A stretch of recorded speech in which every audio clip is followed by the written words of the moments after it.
हमारी channel Hindi story पर आप सभी दोस्तों का स्वागत है। आज मैं रानी रूपमती की कहानी मध्यकालीन भारतीय इतिहास की एक अद्भुत प्रेम कहानी है, जिसमें प्रेम, बलिदान और इतिहास के गहरे रंग हैं। यह कहानी मांडू के सुल्तान बाज बहादुर और रानी रूपमती के प्रेम पर आधारित है। पृष्ठभूमि: रानी रूपमती एक अत्यंत सुंदर और प्रतिभाशाली कवयित्री और गायिका थीं। उनका जन्म एक गरीब परिवार में हुआ था, लेकिन उनकी सुंदरता और संगीत की कला ने उन्हें विशेष बना दिया था।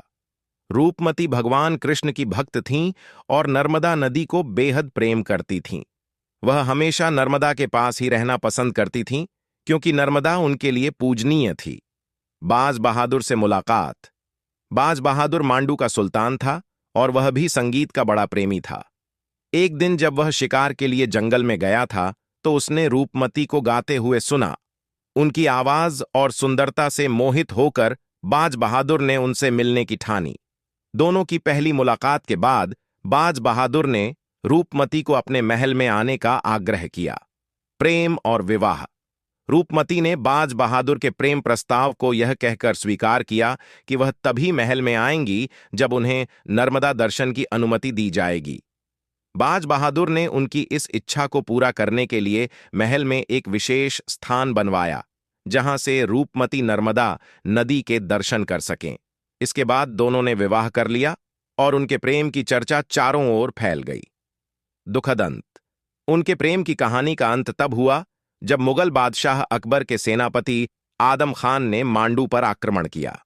बाज बहादुर ने आदम खान के खिलाफ युद्ध किया, लेकिन हार गए और मांडू छोड़कर भागना पड़ा।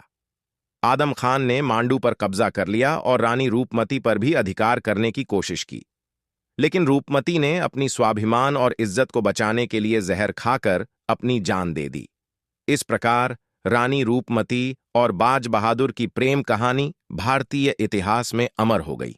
उनका प्रेम और बलिदान आज भी लोगों के दिलों में जीवित है और मांडू का किला उनकी यादों को संजोए हुए है।